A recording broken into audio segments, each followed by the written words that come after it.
So welcome to Three Old People Talk About K-Pop. One of our most favourite episodes to record, I must say. I think if you are a massive K-pop fan, you might be insulted by the lack of our depth of knowledge, but we are enthusiastic and we come in open-minded. And that is in part thanks to our special guest, Reggie C Crawford, who is a podcaster, an audio engineer, a DJ, a voice artist, an all-round great guy. And he wanted to talk about K-pop because his daughter's got him into it and he's now become a big fan. And he really wanted us to emphasize to you guys that even though he's picked BTS as overrated, he's a really big fan and he's part of the army, okay? So don't hit him up on social media. I hope you enjoy getting into K-pop as much as we did for the first time, and see you on the other side. Oh, hang on. Yeah, what are we calling this podcast? Was it over-underrated? Over-underrated. Sous-évalué.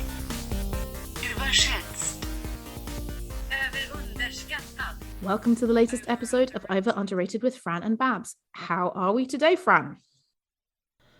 I was at the dentist today. Exciting. And they told me that I suck and I have to go to the hygienist for the first time in my entire life. Is this what happens when you hit your 40s? I'm having a Pepsi Max cherry to say fuck you to the dentist industry for the last time. But have you been listening to some good music at least to get over this new happening for you? Yeah, like some of my bands have started to release albums into the world. I think British Sea Power have an album out on Friday, but I have been listening to a lot of the Psychedelic Furs. Yes, you mentioned this. Too much of the Psychedelic Furs. How much is too much? When you're literally tracking down every single interview you can find of Richard Butler on YouTube, that's too much. It's too much. They're playing at the Royal Albert Hall in a couple of months, so that'd be awesome. But I've now left the world of the Psychedelic Furs. I can push them away for another 5 years and then hopefully jump into British Sea Power on Friday. Nice. How about yourself? So I rediscovered today a band I've known about for quite a few years. There's a Dutch band called Indian Askin, and they have a song called Asshole Down, which is very catchy. The chorus is, I'm going to take that asshole down. And it's, I've not had the easiest week this week, so it's been quite satisfying to just listen to that over and over again. Who is the asshole they're talking about? It's not very clear. Like, I don't think it is, someone in a relationship. It's just a generic bad guy. But that's it. That's the beauty of it. It's so generic, you can apply it to any situation. And we've all got arseholes in our life. I've got a dentist, I don't know. Reggie, do you have a current arsehole in your life? What a way to bring in our special guest. This is how we bring in all our guests. Because we're not alone today. We have a special guest. Is it Reggie C Charleston or no, Reggie C Crawford or Reggie Crawford? What do you prefer, Reggie? Whatever you want. Okay, well, I think it doesn't matter. Our special guest, Reggie C's fine. Reggie C Crawford. Reggie. Welcome, Reggie. Or Reggie C. Reggie. Or just Reggie. Reggie C Crawford. Reggie Crawford. Like an MC, you have many aliases. And well, when I was on the air, my on-air name was just Reggie C, which is very original. So that's what a lot of people would call me. But Reggie or Reg is fine. Doesn't excellent. matter. You don't have to first name, last name me. It's very good. And have you been listening to any particular kind of music this week, Reggie? Man, I am so my musical tastes are just so eclectic. Like I'm all over the place. I was just looking. You guys were talking. Because I make my own mixes as well, and but I refer to them as the name of the mixes are called Chaos Mega Mix Volume whatever, because I'm such a spazoid, especially in my brain. It's very rare that I'm like, okay, all I want to listen to is rock right now. All I want to listen to right now is hip hop. All I want to listen to is pop. I like everything, and I like to keep it mixed. My brain, I get very bored very easily, apparently. So my mixes reflect that. So stuff that you might not, we might go from a country song into a hip hop song, if it blends, and so that's interesting. My mixes are very eclectic. I think I'm almost the opposite. I have I would say an eclectic music taste, but for me, I focus on something and then that's all I want to listen to. And it might only be for, 20 minutes, but it's if I'm really in the mood for chilled music, if a hard rock song comes on, it really puts me off and then I'm very annoyed. So yeah, I definitely have moods. What about you, Fran? it's quite rare these days because Spotify and the radio like to pigeonhole everything, so it's quite hard to find like a completely eclectic mix. I guess it's only if you listen to like the best songs of the year, then you might hear other genres. But if you listen to like most like radio stations, they kind of be similar. They're going to be playing a similar sort of formula, aren't they? So yeah, I was bizarrely listening to songs from 2002 today for some reason. Oh, that is fun when you pick like a decade or a time period and just have a nostalgia fest. But yeah, so Reggie, how do you make these chaos mixes then? How do you draw on all these different genres? So it's funny. I was just looking at the last one I did. I think this is the last one. I'm on volume 10, 20, 30, 5, 6. Is that right? I put them in Roman numerals, so I gotta like. I love how niche this is. No, I'm on XL right now. Yeah, XL. What is that? 39. But just looking at some of the songs that were in that mix, so Blackpink, but then I think I counted one time, there was like 7, I think I got the most 7 different languages Nice. in a mix, because I like stuff from everywhere. Like, I don't care what it is. If I can vibe, if it vibes with me on some sort of level, then I like it. I don't care what You're it on is. the right podcast, Reggie. Yeah. We feel exactly the same. Yeah. Absolutely, yeah.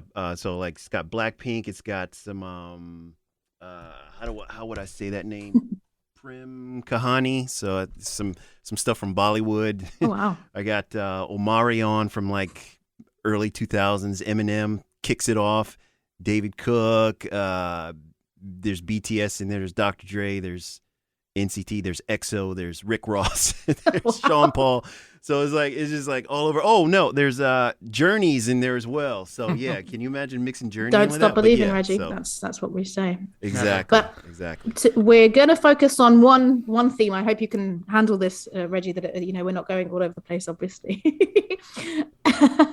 But today's theme is K-pop. So I met Reggie when I guested on his podcast, and when we talked about him coming on the podcast, we talked about genres. And if I understand correctly, Reggie, your daughters really got you into K-pop, and there was a video that changed everything for you. So yeah, why have you come on to talk about K-pop today? Yeah, and first of all, to everyone who's listening, because I'm really scared, especially with the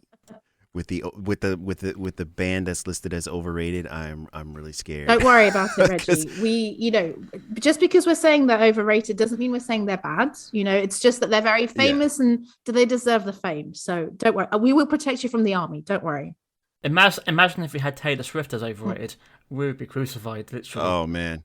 Well, full disclosure, for this podcast, I had to come up with something, because y'all don't know, but like Babs is gangster, man. She's like, you better come up with something over it. But see, so full disclosure, BTS, I have them listed as overrated, but I don't. No, really that's fine. feel You're like they're defending them. overrated. I really like them. You're a lot. defending them as being overrated. That's Yeah, fine. exactly. There you go. Thank you. Okay. Yeah, everybody hear that? I'm defending BTS as being overrated. Okay, so don't at me. Okay. So yeah. Yeah, but they have been into Korean popular culture for a long time, especially music wise. But K-dramas and stuff like that, and we all watch some of the K-dramas and stuff. I do too. I enjoy. See, Korea. I don't think we do. I feel like this is more of an American thing, that K-dramas are breaking out from just Korean people, because I see quite a few American comedians, I would say, tweeting about it, and maybe Fran, the comedian Evelyn Mock, who is a Swedish comedian but of Chinese origin. So yeah, I would say it's not as mainstream yet in the UK. What are we on about, like a TV show, or because obviously it could be TV, could be movie, yeah. Yeah, obviously there's a new like zombie thing on Netflix, isn't there? Yes, which has had quite a lot of success, hasn't it? It's broken new records again. But no, I think would that be a K-drama? I feel like it's more like the Mexican telenovelas, the soap operas. It's more like just that, right? Like yeah, it's okay. Yeah, I'm Portuguese. We have telenovelas as well. I can lump it in. Yeah, I think we kind of lump it all into the same category. If it's Korean language, it's a K-drama, So but is like that also like because of Parasite being a success as well? No, because this is before that. Okay. Like it people are just kind of discovering it for things like I can't even. You just referenced the show on Netflix. I can't even think of what it is now.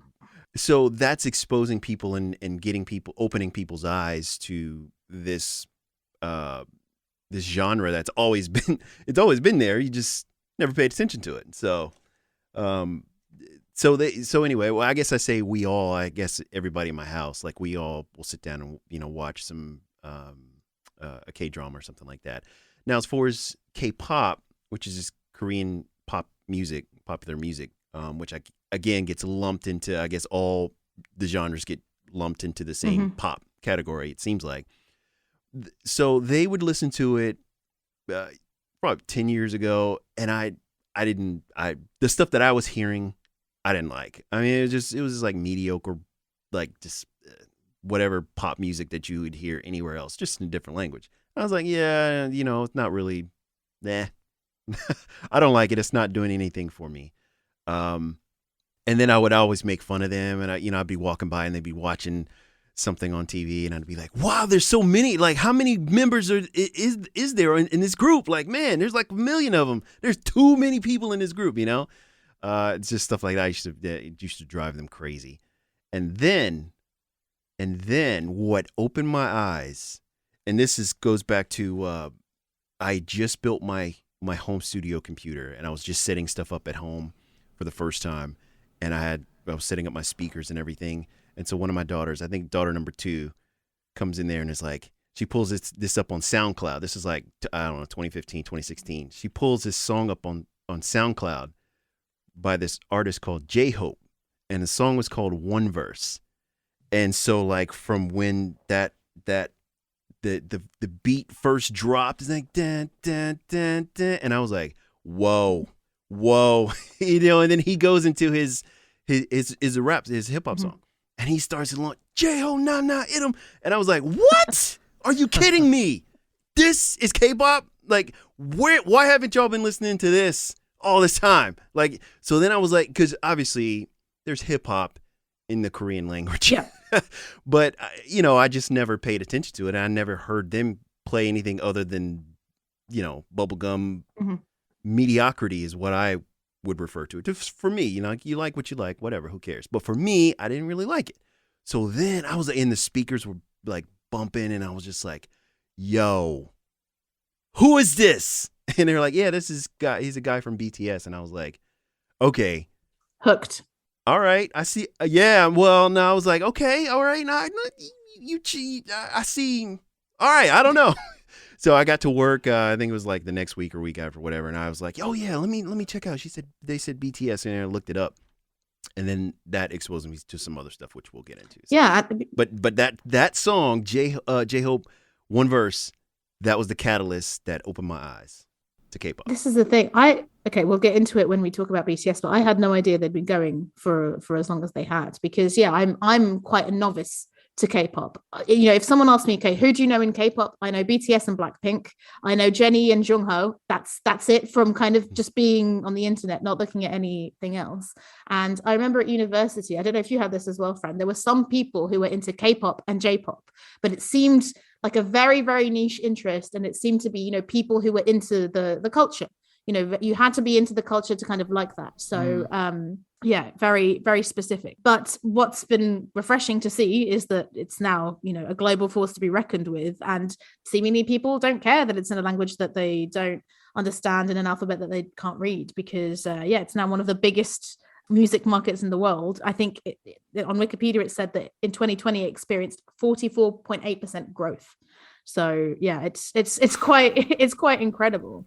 And I think my prejudices coming in was that it feels like a bit of a machine, right? Like, as in it feels like something very organized and ordered, and they churn these people out. And I didn't really know much about the music. And like you, I presumed it would be kind of syrupy pop. But yeah, the songs you've picked are very diverse. It's very sophisticated pop. Wasn't expecting it to be that sophisticated. I was expecting good production, but I wasn't expecting hip hop. I wasn't expecting them to be as interesting as it was. So yeah, I'm excited to get into it. How about you, Fran? I mean, I knew nothing about K-pop or J-pop. I know occasionally on MySpace someone would have like some angular hair and would mention J-pop alongside some manga films, like you said. But I never had a reference or never had a song attached to it. And I think the first time I knew K-pop was Gangnam Style. Yeah.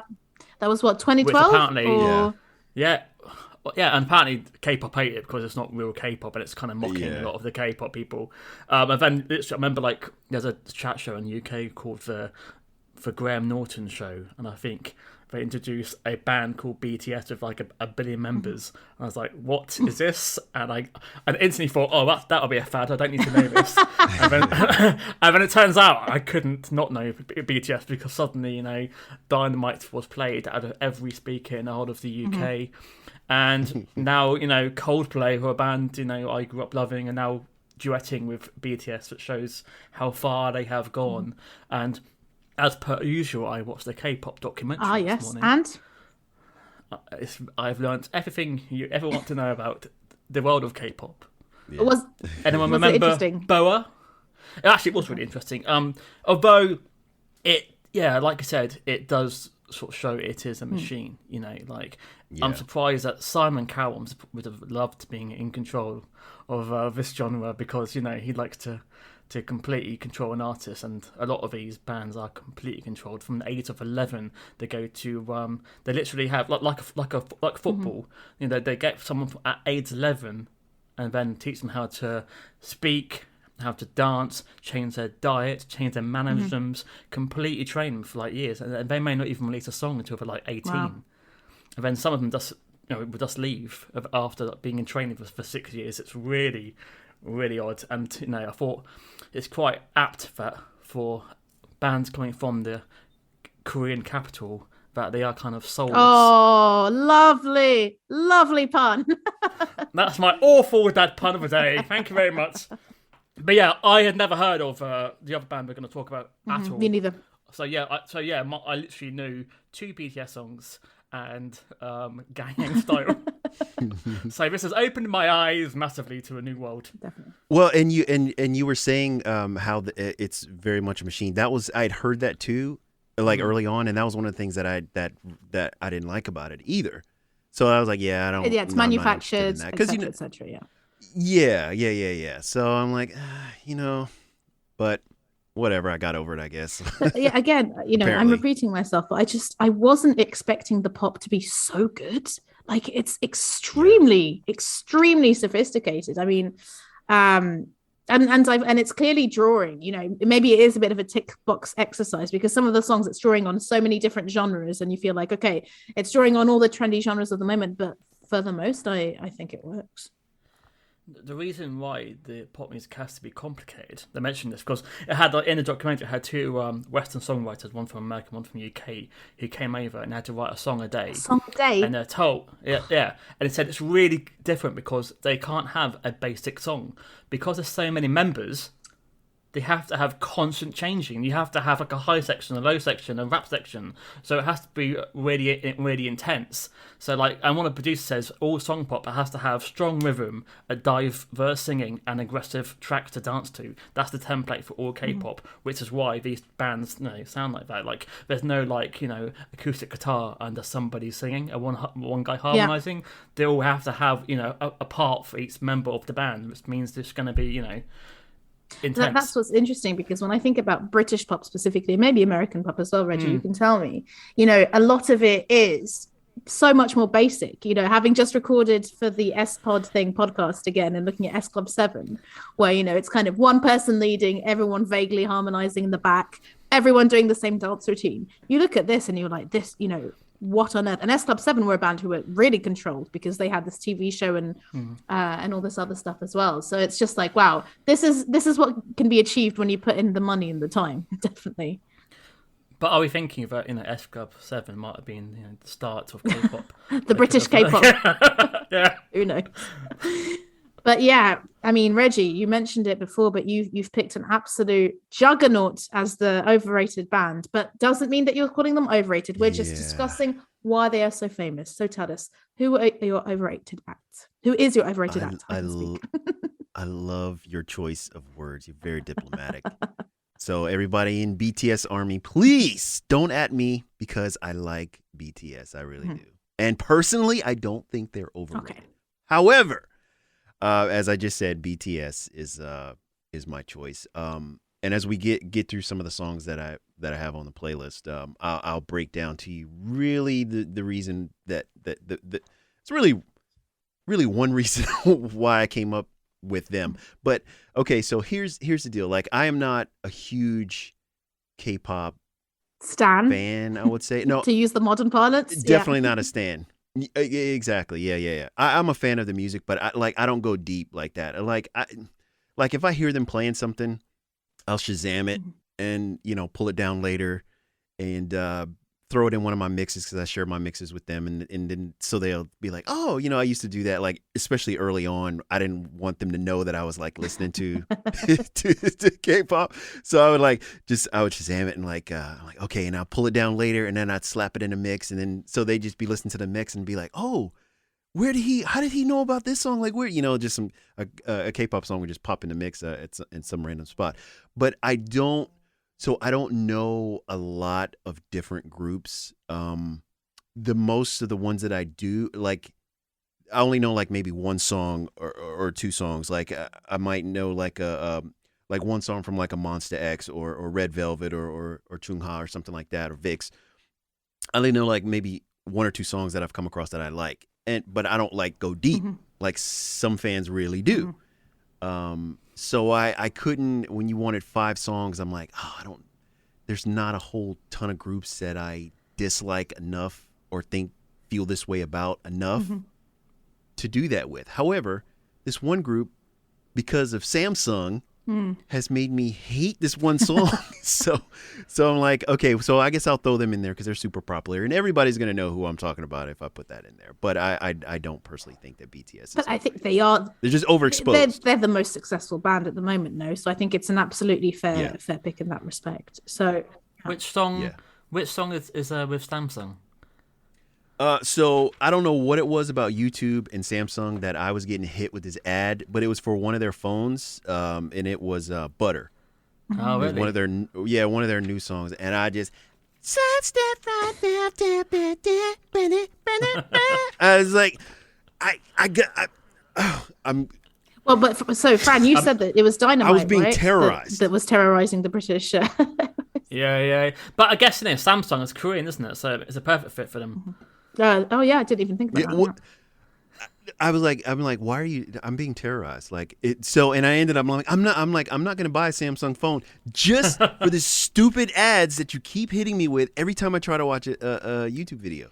I don't know why they were targeting me. This is like hate crime. Like, why are you targeting me with these ads? Like every ad. So I've never listened to the whole song of Butter. I've never listened to the whole song. I can't. I don't want to.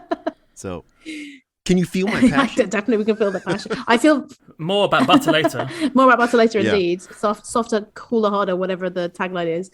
I feel very similar with film posters because, I used to live in London, and there actually you have quite a diverse choice of what the film posters are. You're on the underground, you're in the street. But now that I live in Belgium, I feel like when I see film posters, it's the same films all the time. And the more I see it, the more I'm like, well, I'm not going to watch this film if they're gonna force me. But yeah, so I said to Fran before the recording that I watched a video on how to pronounce all 7 of BTS's names. So here goes, guys. I'm gonna do my best. So you've got Jin, Suga, J-Hope, RM, Jimin, Rui, and Jungkook. Okay, so they are the septet. Very good. And the BTS used to stand for this. I'm going to mispronounce Bangtan Sonyeodan, which means Bulletproof Boy Scouts. Which, according to J-Hope, means it reflects the group's desire to block out the stereotypes, criticisms, and expectations that aim on adolescents like bullets. However, in 2017, they also said that their name would mean beyond the scene as part of their new brand identity. So there we go, the machine in action. And yeah, I'm going to shout out to my downstairs neighbor, Koku, because she got really into BTS in the first pandemic and sent me lots and lots of music videos of theirs, of which I saw 1 or 2. And I was like, oh, yeah, this is okay. But, it didn't really click with me. And yeah, when I told her I was doing this today, she was like, you've got to watch this. You've got to watch that. And yeah, they're absolutely huge, especially if you look at the US, so they're the first Korean group to receive a certification from the Recording Industry Association of America. They're the first Korean act to top the US Billboard 100. They're one of the few groups since the Beatles to earn 4 US #1 albums, etc., etc. So yeah, I knew them a little bit. I knew that they were, good-looking boys who knew how to dance, and that's great. But their music hadn't really gelled with me up to this point. I knew, one of the songs on this playlist, and they did a song with Charlie XCX, who I quite like Charlie XCX. They did a song called Dream Glow, but it's not exactly earth shaking. So I was curious to see what you were going to pick, Reggie, and what it was going to be like. So it's quite interesting, isn't it? So back in the 80s, in the Asian market, obviously, like bands who did well in like Asia and Korea would be the kind of the weird looking Western people. So for example, Duran Duran or Japan, because they were, I guess, not ever seeing men in makeup before or long hair, so they got really into that, like this mystique looking artist, and now they kind of sold us that sort of thing. Because K-pop doesn't look anything like a lot of Western bands. Like, you look at One Direction, they're not wearing makeup, they haven't got the cool hair, they haven't got the suits, they're not even doing dance routines anymore. So everyone's can see very why, pretty. Yeah. Yeah, but so you can see why it's like, oh wow, everyone looks completely different to what we used to seeing. This is exciting, so you can see why it's selling so well to and also with social media being such a thing, they're perfect for social media. Every single one of those guys is instantly an Instagram model, aren't they? They've got the cheekbones, they've got everything, so you can see why the kids are going to love K-pop. It's going to make, well, it has made millions, and you can see why. But my main struggle, because I don't know the band enough, I can't work out who is singing each part. Because I don't know, so but this is the thing. I think it's work that you have to put in, because in one. So just to say up top, so Reggie provided videos alongside almost all of the songs, dance practice videos with the bands, which made it really interesting. And the way I did it was, I first listened to the song without the video to not be influenced, and then watched it with the video to see if that would change my mind. And some of them had like, hi, new members of the army. Right, this is who's who, and they'd say like, Brie, he's wearing a black hat. The other one, it's really sweet, because it's like clearly they want to help out. So there's one guy who's got quite a deep rap vocal. He stands out. I don't know which person that is. I have no idea. I don't know if it's. I'm hoping it's RM, because he used to be called the Rap Monster. So I hope it's him. But when they're singing, they all have a similar tone, don't they? It's very hard to sort of work out, And I watched a live video, and I was confused about how many people were actually singing, because when you hear it on the radio, it just sounds like two vocals. But when you see them live, like every second verse is a different person singing. Right, okay. Yeah. Interesting. So, but see, the fandom will help you, because if you go on YouTube for each song, like one of the songs I provided was that they will color code. Yes. Everything, and they will tell you with the picture of who's singing what, with the lyrics translated into different languages as well. So there's plenty of assistance out there for you. Yes, I learned the word Romanized today, because when you look at X lyrics in English, they will also provide the Korean lyrics written in the Roman alphabet. I guess I hadn't really noticed that before.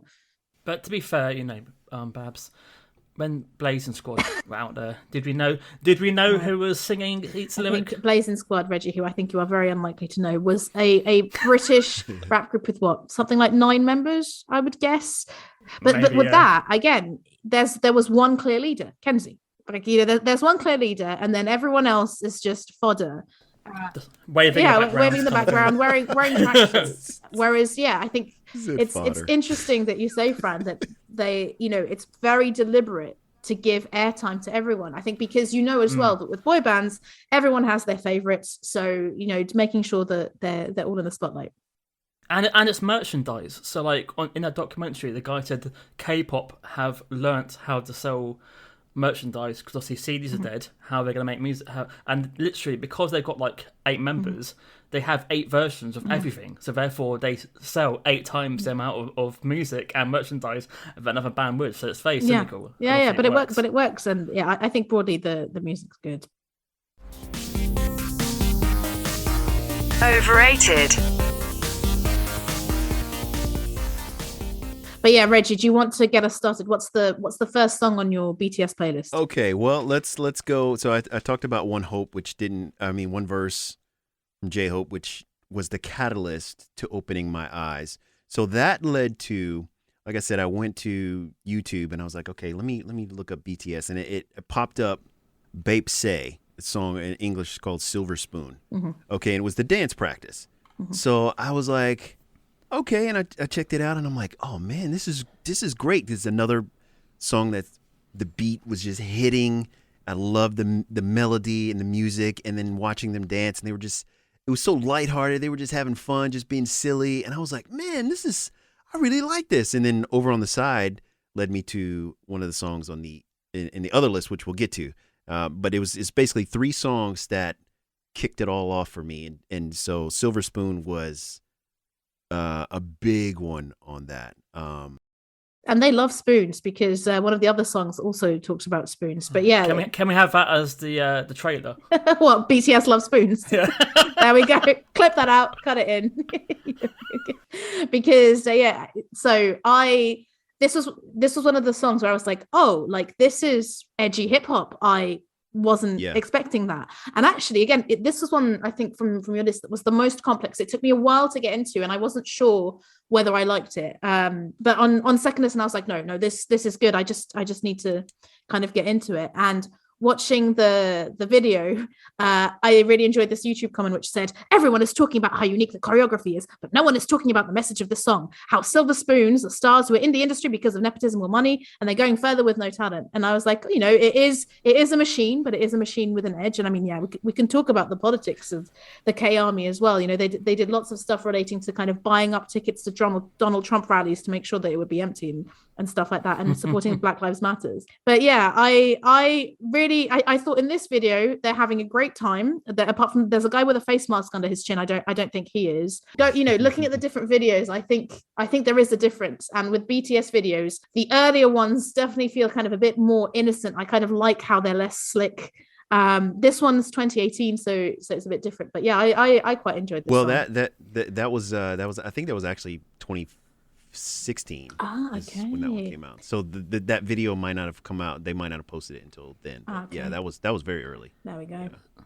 So I watched the live performance of this track because I wanted to see if they did the dance routines whilst performing, and they don't at all. During this, one of the members has a sit down.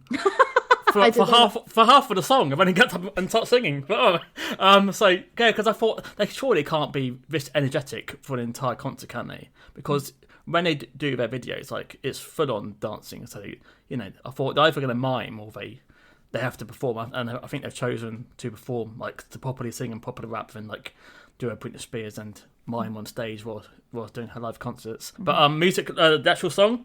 This felt more hip-hop than others. I know they're fans of 90s hip-hop, and we did a Puff Daddy episode recently, and it does sound a bit like P. Diddy in the production. It does. It's a lot more attitude. I enjoy the deep rhythms. And is it Shang Shang? They're saying or? I don't know. So the thing is, I did not even think about looking at the lyrics in Korean. So it's confusing because it drops so many random English lines in. It constantly froze, doesn't it? Like, oh, what? Yeah. I mean, there's a famous actor that they mentioned in the other band where I was like, is that what they're actually saying, or is that what my brain is thinking? And then I was like, no, that they are talking about Bruce Lee. But yeah, the lyrics that I put together that I enjoyed were at a part-time job, it's all for experience. At school, there's the teachers, my superiors use violence. In the media, they go on about the generation that's given up. Change the rules, change. The ones that came before us want to maintain. We can't do that. Bang, bang. So, it is with attitude. But again, I think that's very nice. I think it's nice that there's a social conscience, but you can't help but feel cynical about it, really, because it still is a machine coming up with these lyrics, I imagine. Reggie, do your daughters prefer the English tracks, or are they happy to hear no English at all in there? Yeah, no, they are really big on the authenticity. And even like with K-dramas and stuff, or even with like Japanese, like they love anime and stuff like that.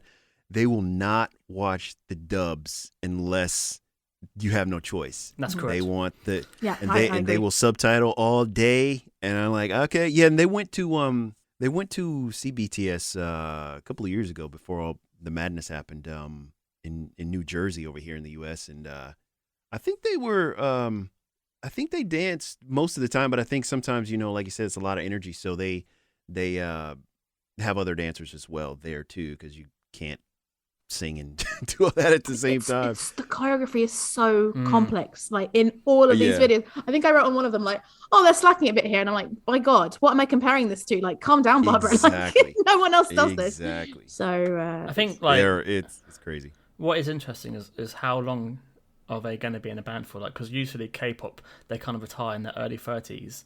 So, and I think some of the members are now in their 30s. So I don't know how many years left they have. They're still popular. If they're still going to have fans, that's what's interesting about social media now as well, where it's like, well, you know, before if a singer or an actor just wasn't in things anymore, you wouldn't see them. But with social media, you can still carry on. And if you've got an Instagram account with millions of people following you, you've still got impact. So have you seen the live concert when all of the fans have those little like lights they wave?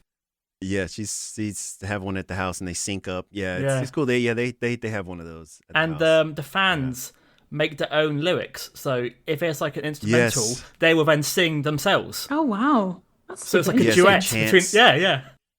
It drives me crazy. I'm like, would y'all shut up so I can hear them? I don't want to hear y'all.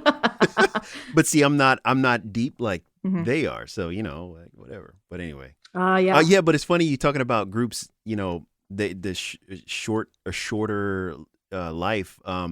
Because like early on, like when I first started getting into K-pop, and I was looking at, and so I'd go to the girls like, hey, like girl groups. So I like, hey, I found a group that I like. It's like, okay, what is it? I'm like, it's this group called 4 Minute, and they broke up. I'm like, what? Okay, hey, there's this other group. I found the other girl group. It's called 2NE1, and they broke up. I'm like, what? Doggone it! I'm like, and so now recently it's like, yeah, you know, I'm really vibing with this woman group called CLC. You know, I'm really liking their stuff. Yeah, they just disbanded. I'm like, doggone it! Like so like. I'm not gonna say that I like Blackpink because just in case. Apparently, me liking a group, that's the kiss of death for this group. But apparently, they give them a 7-year contract because apparently after 7 years, most bands break up. So just work out when you get into, just check how many years Blackpink's had a contract for, then you can work out what they're gonna do. But it feels like it's almost too controlling, but I don't know. I'm not. Like I said, I'm not deep into it like that, so I don't want to. This is the thing. What I find interesting is that it is so obviously a machine. I think it's more out there than you realize. Reggie, in the UK, there was been this TV show called The Big Reunion, where they reunited boy bands and girl bands and mixed gender bands from broadly the 90s and the early noughties. And when you find out basically how much they were forced to tour and all of that, and how like in every single one it's like, and then we all went insane, or then, you know, one of them started bullying it, and you're like, oh wow, I had no idea this was happening. Whereas I think it is at least quite honest. And I can't remember in which song, maybe I'll bring it up, but there's one where they're like, there's a YouTube comment which says, oh, it's really good that the choreography, Dynamite, it says, love how this choreography was not so hard compared to the others, because it seems like the management finally listened to Jin. It's like, oh god, like that's such a depressing comment. But I take it that BTS have more say than other bands, because if you look at the who's written the songs, most of the bands have co-written, and with the other band we're going to talk about, I couldn't see any of the members at all contributing. So I think a lot of the BTS also produce tracks themselves and other bands, so they seem to have a more creative control than previous K-pop bands, I think. So Reggie, do you want to bring us in on your second track from BTS? You talking Dynamite, so we can, you know, just briefly, I don't really have a whole lot to say other than it's like I tried to pick some stuff that because like I said, I really like BTS Army. I really like BTS. I do not think they're overrated. We'll clip this out, Reggie, and then you can use this, you know, to broadcast. Don't worry. When you said clip this out, all I heard was I'm going to delete this, and so I'm going to delete select words, and all you're going to hear is I hate BTS. I hate BTS. Yeah. Well, you've done it now, Reggie. Dynamite, in my opinion, was just one of those mediocre, or I like to say mediocre. Like mediocre songs, like just like, oh, it's whatever, you know, like it doesn't do anything for me. Choreography I did check out, it was okay, but the song was just like whatever, so I threw that one in there. Yeah, so Fran, we briefly touched upon this, and I think our best of 2020 episodes. I hadn't listened to it since, and yeah, I sat down and I thought, yeah, this. Whereas I think the other songs feel quite interesting, at least, even if you don't like it, unique. This feels like much more standard pop. Like this could be a Dua Lipa song, a dance or DNC, however you pronounce it, song, not necessarily a BTS song. And I think the video that you provided, Reggie, because it's 2020, so it's more recent, it definitely felt more like they were running through the motions. There isn't as much kind of personality and sparkle, I thought, compared to the other This videos. is written by a guy called David Stewart.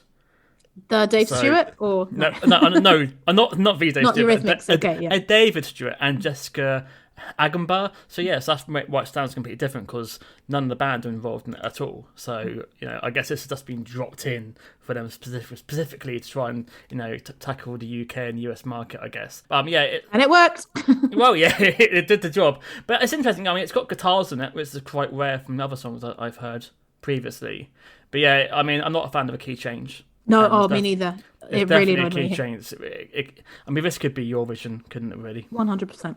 100%. Okay, so what's your third song from the BTS list? I'll go with let's see, Boy in Love. That's another one. That's like Dynamite, just to me mediocre. Just like whatever. Like it's nothing special to it in my ears. So yeah, I throw that on there. So I got very confused, Reggie, because there's another song called Boy with Love.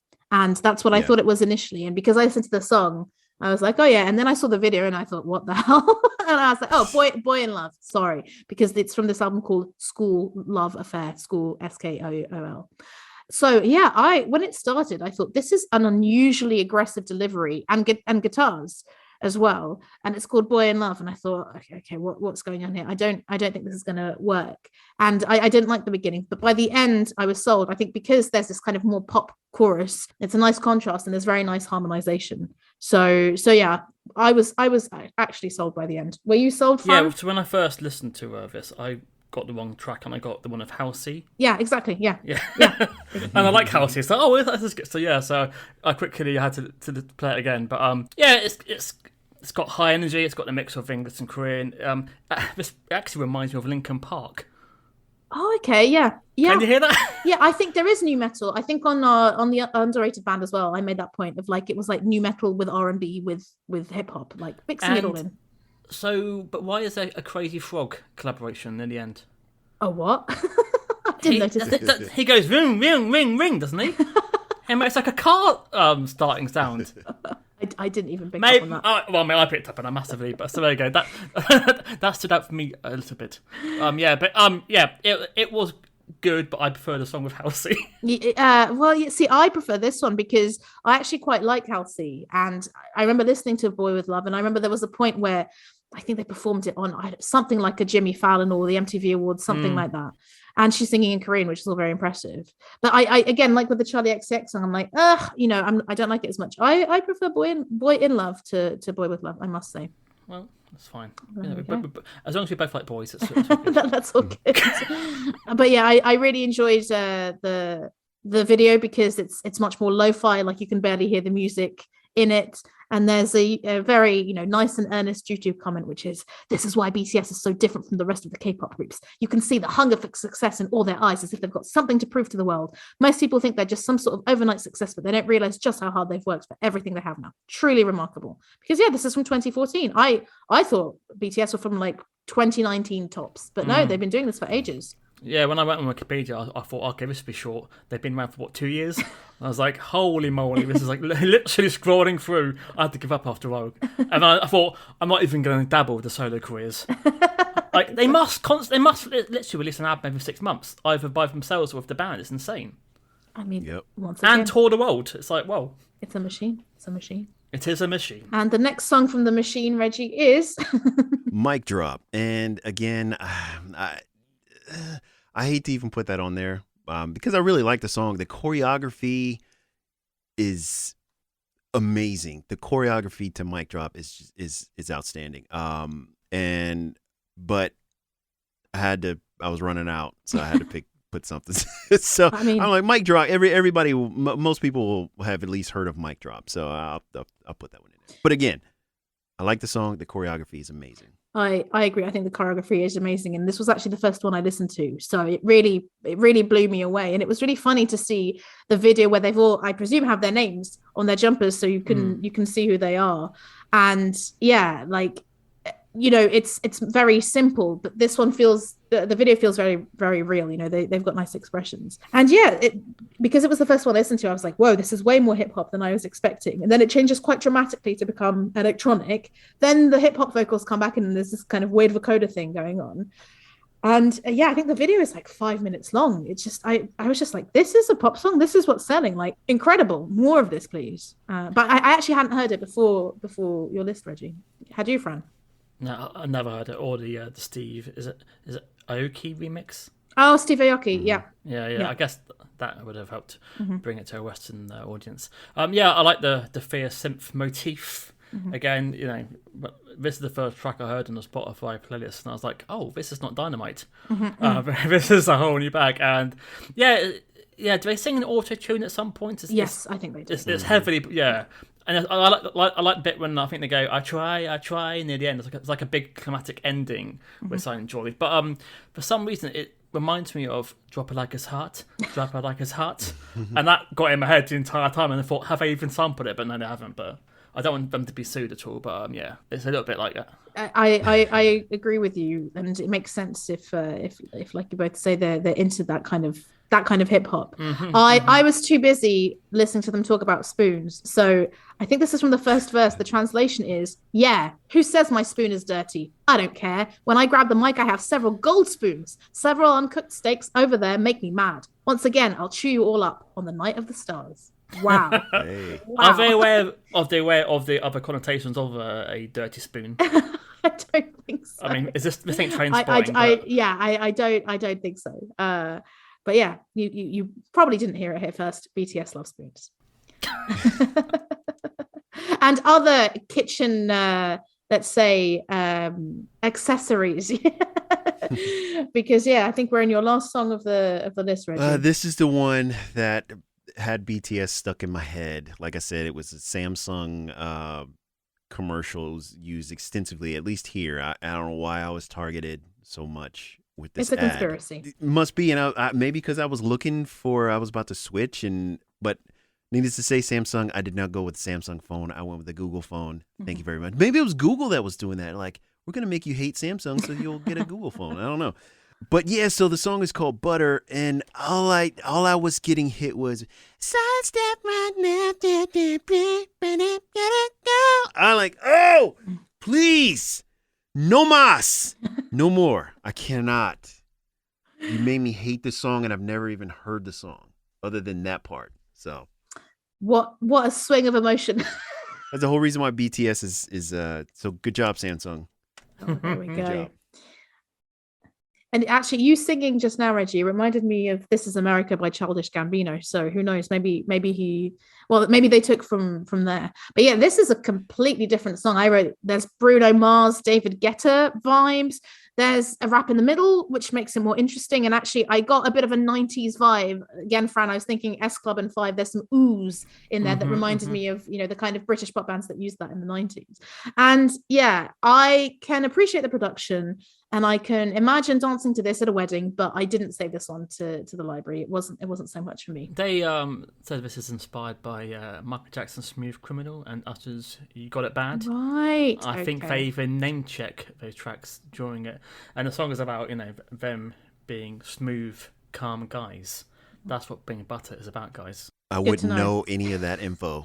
No, that's what I'm here for. I'm more of a Margarine fan myself. But Reggie, do you find that they sound American when they rap? They seem to have I don't feel like, I don't know. Obviously, when British hip hop started, it was basically watered down American hip hop, and it took Britain maybe a few decades to find their own sound. And I don't know if maybe Korea has found, because they seem to be singing American accents, which I find interesting. Yeah, because a lot of them. Well, I don't. BTS members. Some of them know English. It might be maybe just one. Well, I watched the beginning of the BTS carpool karaoke thing, which my neighbor Koku recommended. And I think, yeah, there's definitely different levels because they talk about how one of them learned English by watching Friends and they sing the Friends theme tune for a little bit. But they do some covers. They do some covers of English language songs in there as well. So yeah, I don't know whether it's that's an interesting question. And I don't know whether it's just because of the music style. I think that's one of the things that makes Blackpink so popular as well. Is that, as I was telling my girls, it's so the music production style is familiar, at least here in the U.S. Like it's very familiar. Hip hop / pop / it's great production. Then they have catchy hooks that you can get with. Then they're cute, and it's just like, okay, this is all very familiar to what I already know and like. So I like it, and so I think that might be at least in my mind with BTS when they during some of their raps and like the other group that we're going to talk about, like maybe just because it's familiar that it might seem like that to me as well. That's a very good question though. And the production style is very familiar as well to what I'm used to over here. So, but again, you know, if they are influenced by 90s hip hop, they're going to naturally be copying their idols a little bit, maybe. So maybe to them it feels more natural to rap in that kind of voice. Yep. Good point. I will just add that in the video there's a guy who hasn't done up the bow on his tracksuit trousers, and it really stressed me out. I thought he was going to trip because they were so long. I thought he was going to trip out over them.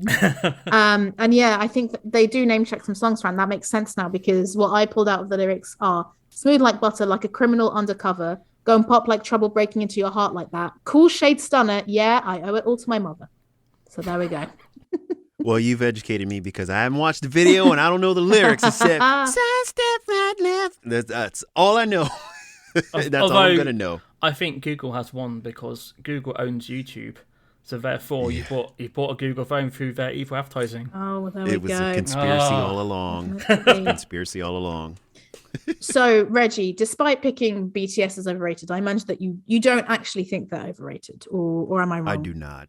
Okay. They're insanely talented, and as I was refreshing my memory with some of the stuff that I sent, and that's what I was like, wow, these guys are really talented. So, and my daughter, so that's how it started out. Like, so one daughter was really into BTS, the other one gravitated more toward another group called EXO, and so I was kind of like, so those were the songs that I would mostly end up Shazamming and pulling down and adding into the mix. So she was I was like, I'm so sorry. Like, I don't.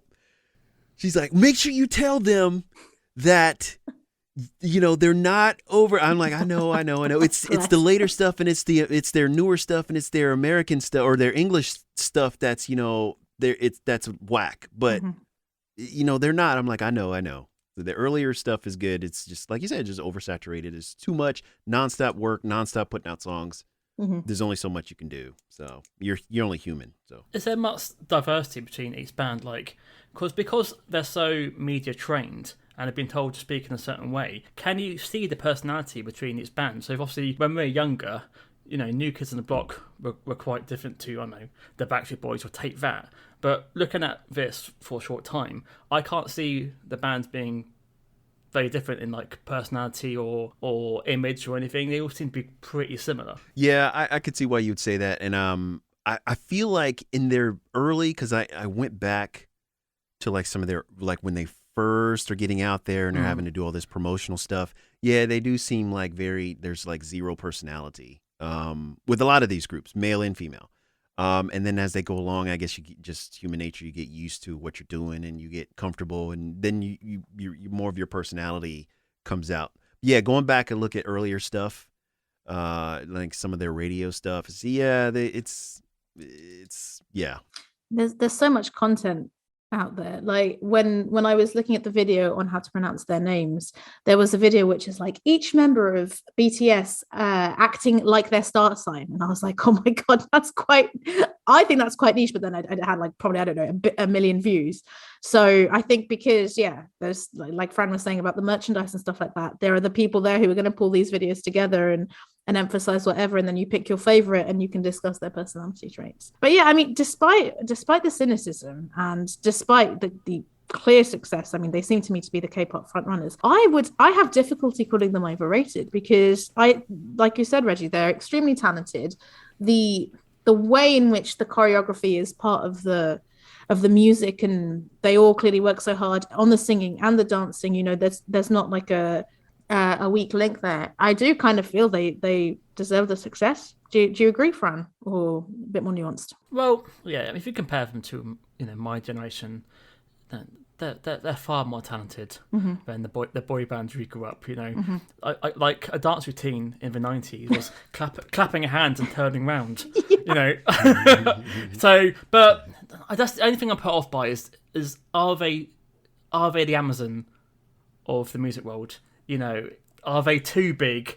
Is there too many people behind them? Are they secret evil? And that's the only thing I worry about. It's like, I do wish that they had, I don't know, if they could control themselves a bit more. It does feel like they're being constantly pushed by an evil empire to take over the world.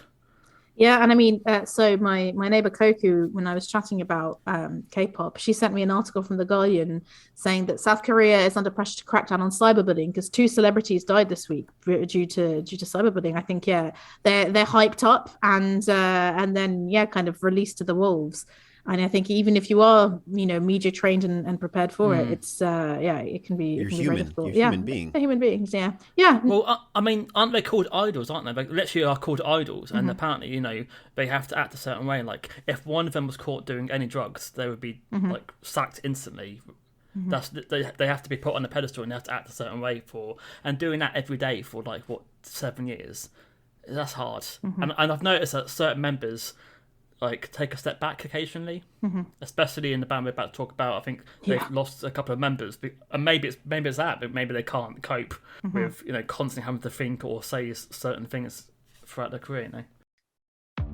Hey, podcast lovers! Now available, a new podcast experience featuring exclusive miniseries like Food Faves, and all new series that takes a fun look at everyone's real first true love, food. Milky Way Marvels, a lighthearted astronomy series where we explore the fascinating wonders of our galaxy. Pop culture icons, an entertaining, nostalgic look back at various nouns in popular culture. Plus more.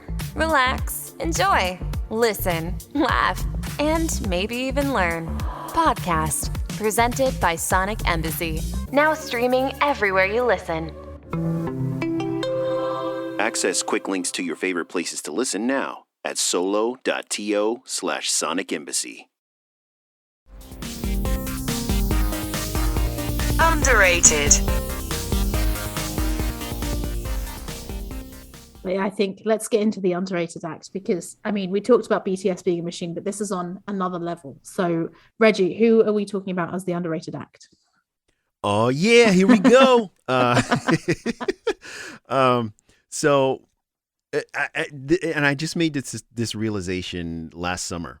I was going through, like I said, I make my own mixes. I was going through at home. I was going through my music folder, and I realized I'm like, wait a minute. And I was looking at all the some of the K-pop groups that I had downloaded, and I'm like, hold up, I really don't have a lot of BTS. I have mostly EXO, and I have mostly NCT.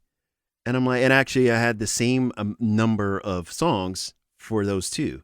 So I'm like, apparently, subconsciously, these are the two groups that I favor. So then I was like, you know what, So I started to just kind of go back and re-listen to stuff. And I'm like, you know what? It's very close, but I think I favor NCT. And then now there's offshoots, NCT 127, NCT U, NCT Dream. I don't care about all that. I guess I lean NCT 127. I guess that's the core. But NCT 127 is underrated in my opinion.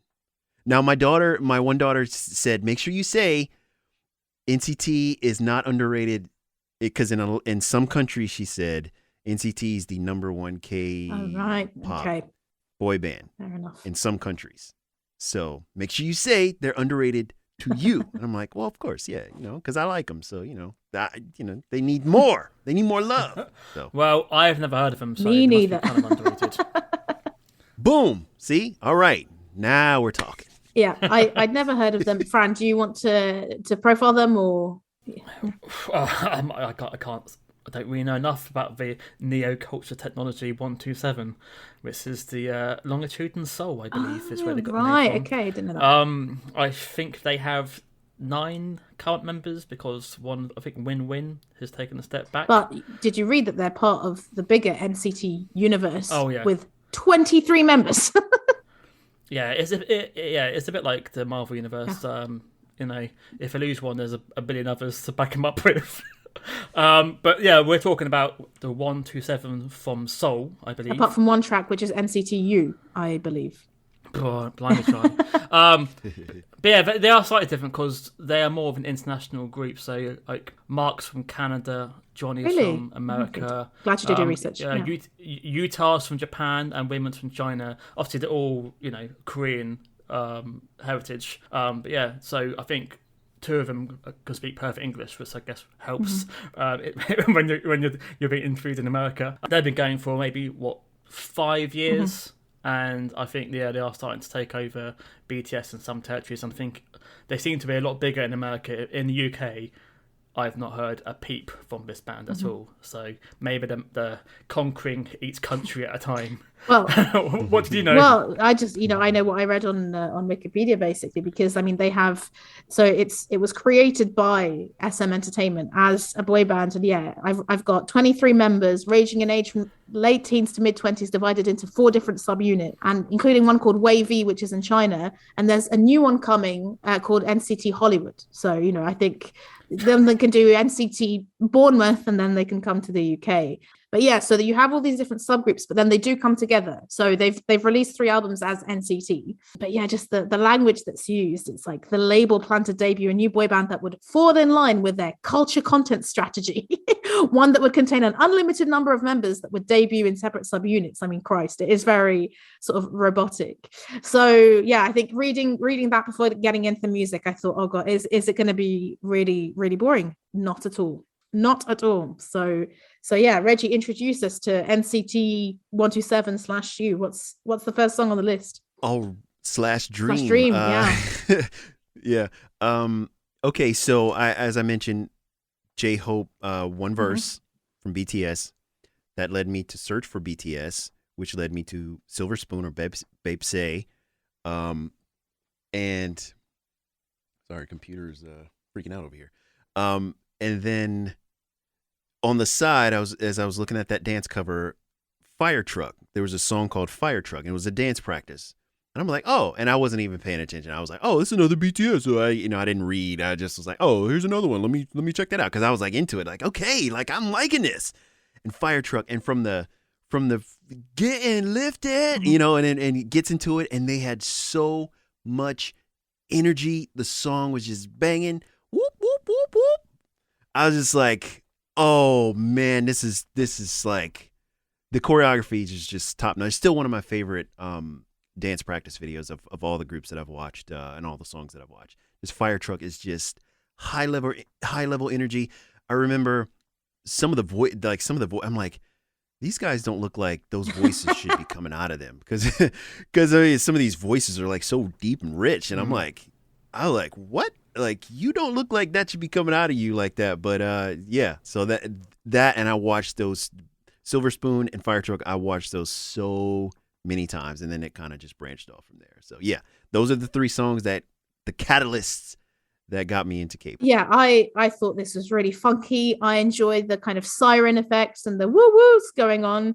There's some synths, there's an electric bass. I think there's like a bridge at some point, like in the break, it breaks down after the chorus. That I didn't enjoy so much, but overall, I really like the song. The choreography is incredible. When they pick him up to lift him and spin him around, that was really fun. And yeah, it's just as professional as the later BTS videos. And I think this is from 2016. So yeah, they already had it going on. It was their early stuff. Have you seen the official? I haven't. So video, tell perhaps? us, Fran. What is it? I don't know what's happening. So it's part exactly. It's part of them doing a dance routine, and then the second part is them in a Caucasian school with fire hoses, just firing a hose at children. And I don't understand. Like, no one's having a good time. I'm like, is this selling the song to anyone? Yes, it's a fire hose, but why are you destroying children's do you know lives? what? I'm gonna put it out there. It might be about climate change because the lyrics that I've got are, "Where are you looking at, Mr. Fireman on the floor? Let's make a fire. I'll cool down this heat. This place is getting hotter and hotter." So it could be that humans are destroying. White people more than any others are destroying the world. Yeah, so I mean, yeah, yeah. let's there go you for that. That's the interpretation.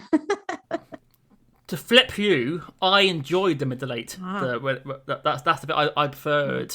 Apart from that, I put down, this is like forgettable clubbing music from my early 20s that I would pretend to like to impress girls. Okay. Interesting. But it's an interesting inspiration. I hope they choose other emergency vehicles later on in their career. The ambulance song. But yeah, I mean, I don't know what order you've got, Reggie, but I mean, given there's definitely a violent streak with one of the other songs called Cherry Bomb, right? They clearly want to talk about. Let's get into it. So yeah, that's definitely one of my favorites as well. And just I'm the biggest hit on the stage, like just so and that's catchy. another one that the choreography. Yeah, Okay, yeah. one second. So was I the only person who thought they're saying I've got the biggest dick on stage? Yeah, I think so. Okay, yeah, I think that's carry definitely you. Yeah, no, I can honestly say that I've never heard that, but now I can't. You're welcome, Sorry. Reggie. So, You're welcome. Yes, ruining my adulthood here. No. No, but yeah, that's another one that the choreography was just, and it's one of those songs that I would put in the mixes a lot, but I wasn't paying attention to who did it, like, because I never really paid attention to who the groups were. I'm like, oh, that's a song I like. Shazam, download, Done. put it in a mix. Like, I don't care who sings it. And so, but it was like last summer, I just was like going through, and so now I'm really starting to pay attention to who did what. So now I'm like a huge NCT fan, and this one, the choreography is just like, oh man, amazing. Yeah, the video is intense.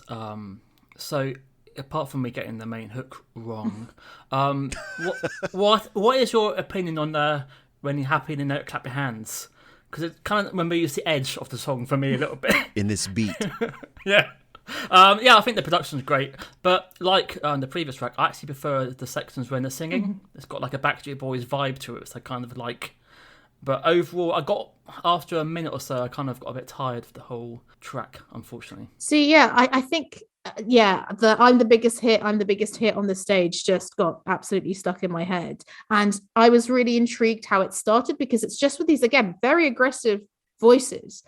Before going into this like very strong bass line with a a simple drum accompaniment and then some synths. I enjoyed the progression, like you, Fran, for once. I enjoyed the more melodic middle because I think, again, it kind of calmed it down a little bit. The lyrics are a little bit questionable because they say, if you want to roll inside with our clique, then lay your pretty hand in my hand, give it a kiss.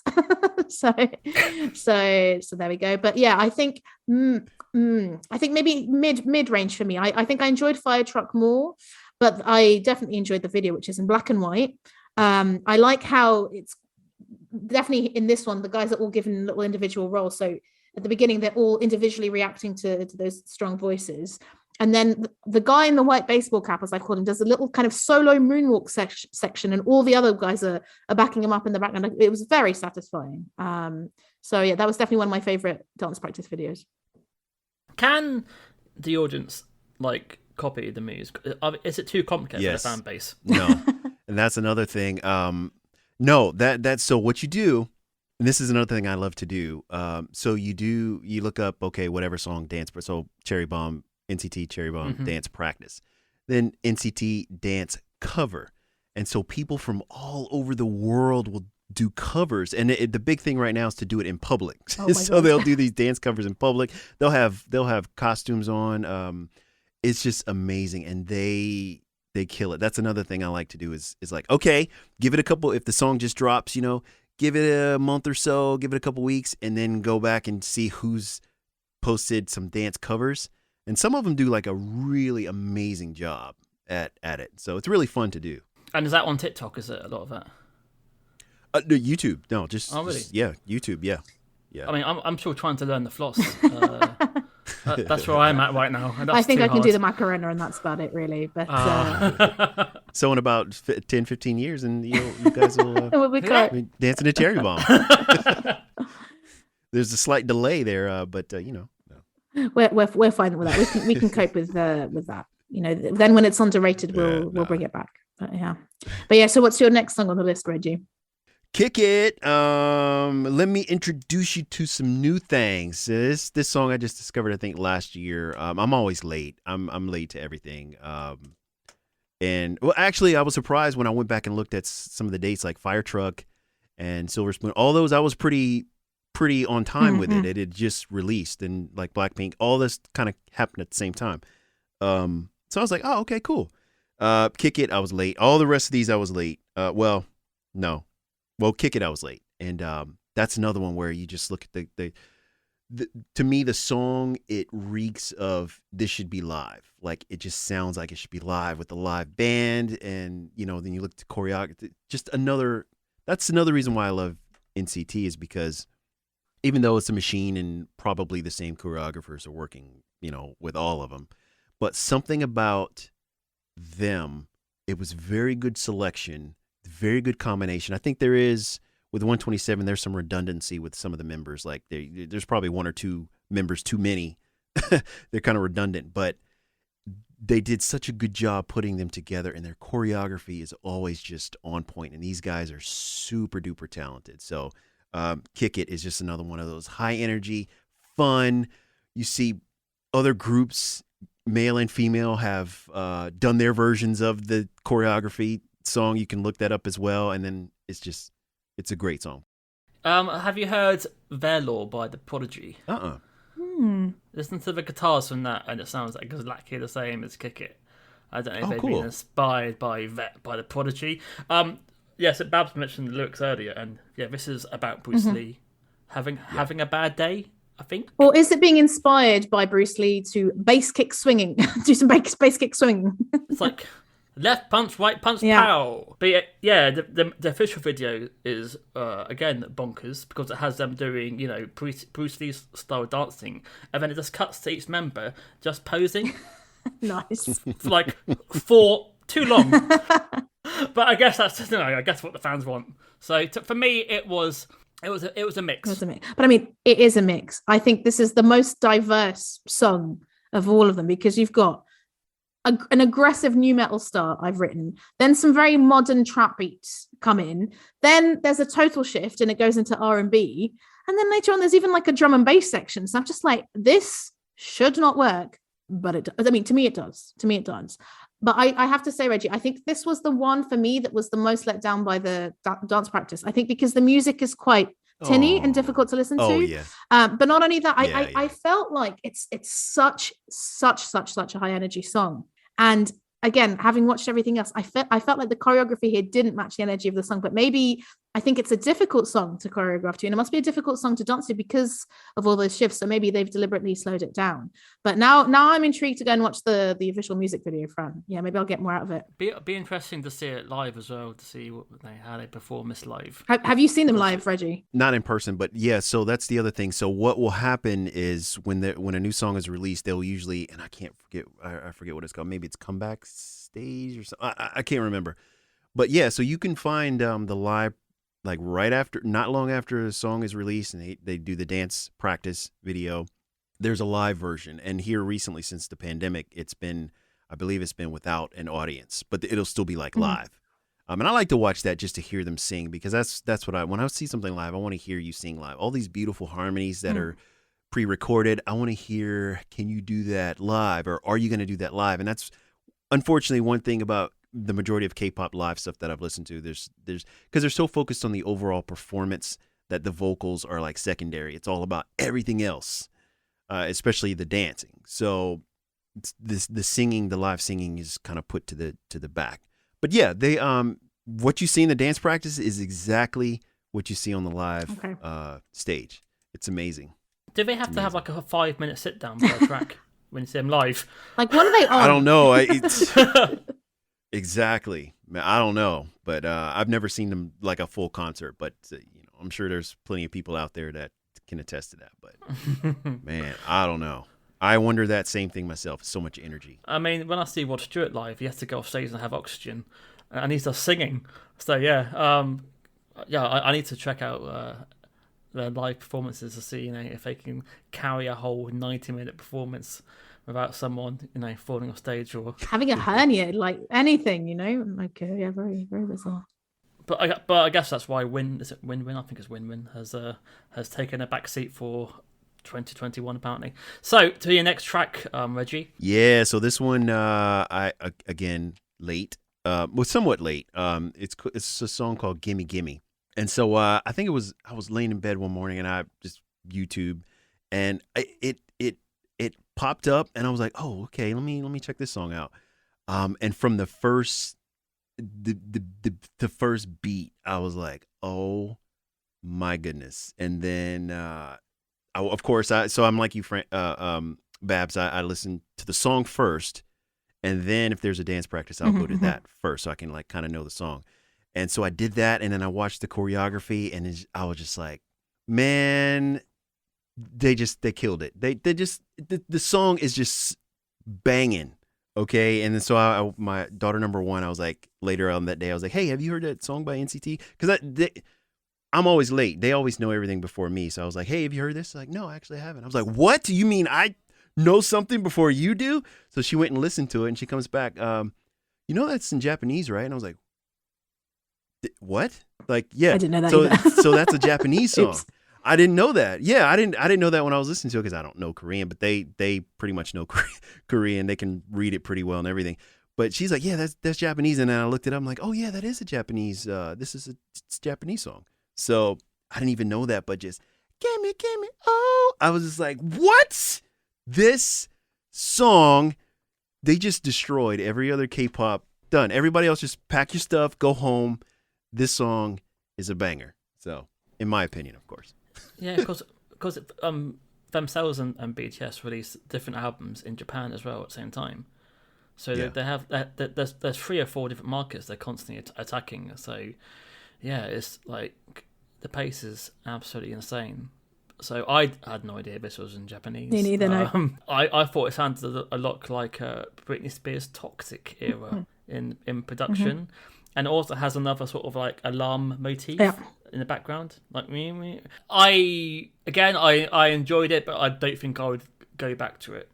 There wasn't anything to jump out and grab me, unfortunately, with Gimme Gimme. Yeah, I'm sorry to disappoint you and your daughters, Reggie, but I think this one was my least favorite. Even though, okay, I have to say I liked all of the songs, but it's quite an unusual one. Like the electronic beats and synths are strange, but I still liked how it built and how it breaks down post chorus, and I think the harmonies are great. So we haven't really talked about harmonies that much, but in a lot of these songs they're incredible.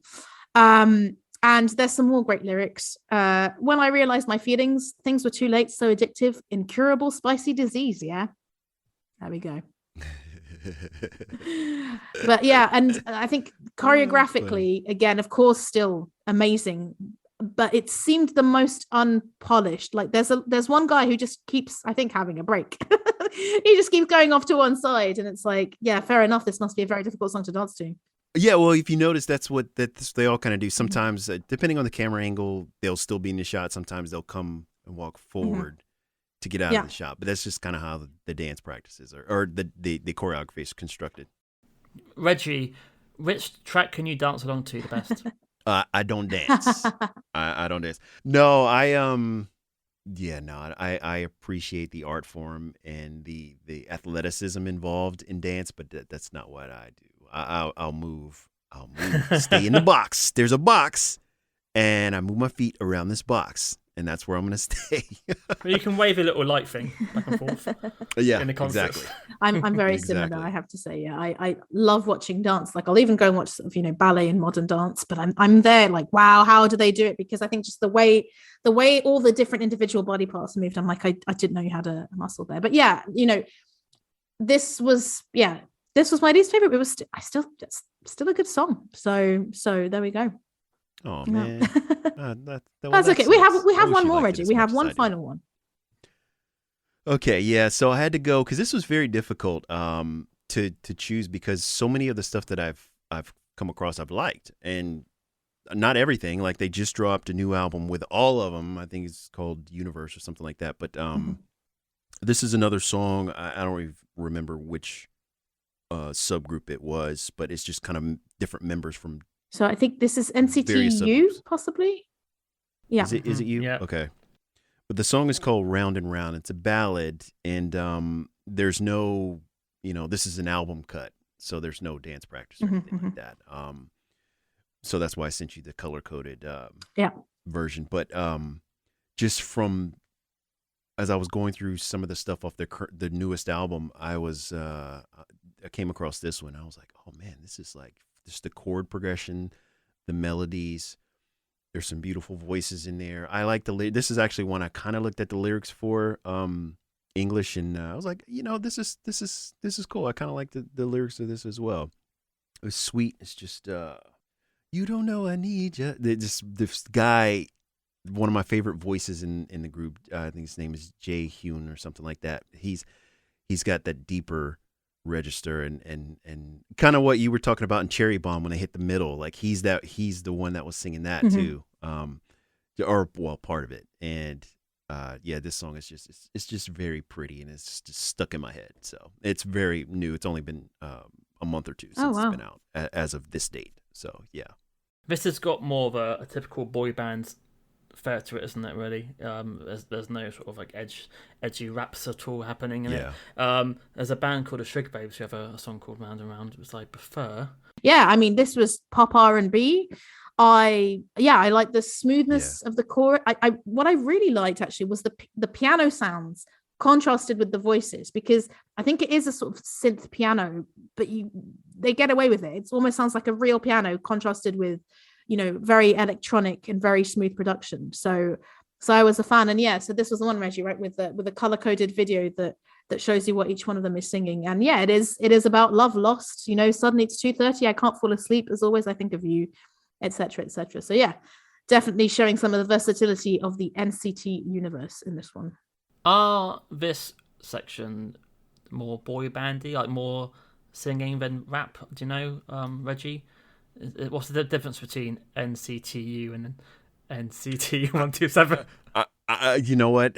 To me, I have no idea. I know what you could read about, but there's members, and that's why I gave up, because I'm like, I'm NCT 127, and I was like, hold up, well, but there's a song like Limitless and these other songs that I like that are technically NCTU, but then and they share members, so I'm like, well, I don't know. And the members seem to change. So I'm like, man, I don't know. Just if I like the song, I like the song. That's the conclusion that I've come to. I'm like, I can't keep up with however y'all are trying to construct this stuff. So I quit. I tried to choose a side. I tried to be tribal and choose a side. I'm going to be NCT 127. And I was just like, I can't, because the subunits have got you. Who cares? And that's fair enough. Yeah. There's a guy called Mark who seems to be in NCT 127, NCT Dream, NCT U, and he's now joined a supergroup called Super M. Wow. I think he was, the girls told me he was born here, or he lived here in the US. Toronto. Oh, Toronto. He's Okay. Canadian, but so he seems to busy guy. Dive. Yeah, he's one of the main rappers. But it's quite funny seeing Mark after all those like exotic names and Mark. Yeah, and this is one thing that I've come to appreciate about K-pop as well, is because all the groups will have most of the groups will have like a rapper or two or three. NCT, all of them kind of do it, but there's like two main ones, and but it's so cool because like here, what I'm used to with hip hop, the rappers, you very rarely, they're gonna be out there dancing around. They're too cool for school for that. It's like, oh, I'm too, I got this image. I'm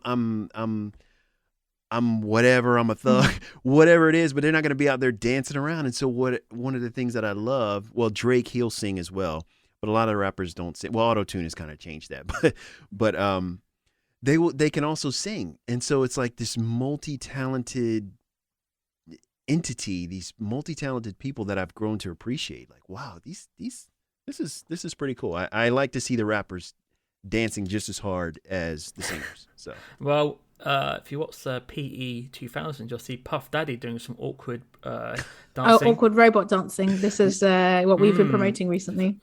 which doesn't enhance the song at all. But I listened to that. I listened to that episode. Yeah, in Jurassic 5. Yeah, I listened. So to much fun watching the videos. Really, definitely one of the most fun episodes. Yeah, no, I love it when there's videos going on with it as with this one. But yeah, are they underrated? Oh, see, yeah, this one I'm a bit more on the fence because I think they are huge. They're absolutely huge. On the one hand, I would say they are underrated because I'd never heard of them. I enjoyed all of the songs to differing levels. But on the other hand, yeah, just the sheer pace and stuff that keeps coming out. You know, even if we hadn't heard of them yet, we would hear of them soon. So I don't know. I'm gonna stay on the fence for NCT. yeah, it's hard. I can't decide if it's my age. Which means I don't know. It's like, I haven't heard them because I'm in my 40s. Like, am I no longer aware of pop culture, or have they not made a big splash? We had the Brit Awards in UK yesterday, and they weren't part of that charade. So maybe they haven't made it to the UK. So I guess they probably are underrated because they've got as much talent as BTS. So I can't see why they shouldn't be as big. I think I slightly preferred BTS out of the 5 songs I've heard, because obviously I've only heard these 5 songs, so there could be some killer tracks I've not discovered from both bands. So I guess, yeah, NTS, I would say, underrated. There you go. Is there any other tracks you would have added to the playlist? So there's a couple tracks off their new album. There's one called OK, which is pretty dope. Let me see, and then, like I mentioned, I referenced Limitless. But yeah, out of the ones I've heard, like I skimmed a couple off their album, album cuts, and I was like, yeah, okay, a couple of these are kind of like typical mediocre.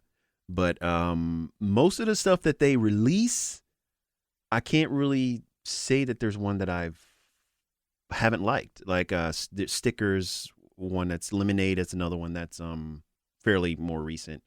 Yeah, so I could add. I mean, looking at Spotify, BTS are killing it on Spotify compared to BTS's bigger song has, you know, got over 1 billion plays compared to Cherry Bomb's got 96 million. But yeah, But if you compare that to BTS, and they're into the billions.